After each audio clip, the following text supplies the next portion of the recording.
Okay, so let's break this down into two almost separate conversations. So let's first have a conversation about relationships, and then we can have a conversation about marriage. So let's start with Exactly. relationships, right? So let's say you've been with somebody for about 2 years. You know them, you spent a lot of time with them. Everything has become mundane, you know, and you're beginning to ask yourself, okay, do I really love this person because the butterflies are not there anymore? I'm not as excited at the prospect of spending time with them, even though, yeah, it's all good and stuff. Can you clarify for that if that process is a normal part of every relationship? And if it is, or, when you get to that point, how do you bring the spark back? Because the way that you bring a spark back in a relationship is very different from how you bring a spark back in a marriage. Oh, certainly. Now, for instance, if a person is in a relationship with another, they have to anticipate that a time is going to come where things may look monotonous. And so you need to find ways of creating dynamism in the relationship. Now, you have to also determine which aspects of the relationships have become monotonous and therefore potentially going to become boring. So is it about conversations? Is it about outings? Is it about attitudes? Is it about values? So the things that potentially can give you difficulty, you need to be able to identify them first and foremost. Now, you also must make a determination how much of it is your contribution.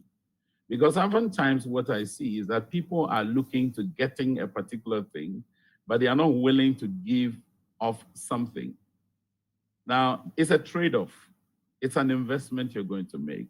So even though it's been said that it takes two to tango, when it comes to relationships, it takes one unhappy person to destroy it. Wow. Yes. Okay. Yeah, indeed it takes two to tango. But when it comes to relational health, for it to stay healthy, it takes only one person to feel disenchanted, displeasured, and disconnected. And the moment they feel disconnected, they move away easily and make you an alternative to other things. Right. Now, the other thing people should pay attention is this. In a relational cycle, endeavor not to be an option to a person to whom you see as a priority. How do you do that? You see, if the person sees you as second to everything, you must begin to advise yourself. Okay, can you put that in context for us? Because when you say second to everything, that's quite subjective. Instance, well, I mean, second to everything, because relationship is second huge. to God, it's not a bad position. Well, we're talking on earth. So, I mean, okay, second to my going to choir rehearsal, second to my, having to work some evenings. Boys, and girls hang out and all that. Okay, so those are you becoming secondary to those things? Okay. It shouldn't be.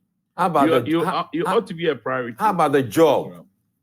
The job still, you've got to be a priority over the job.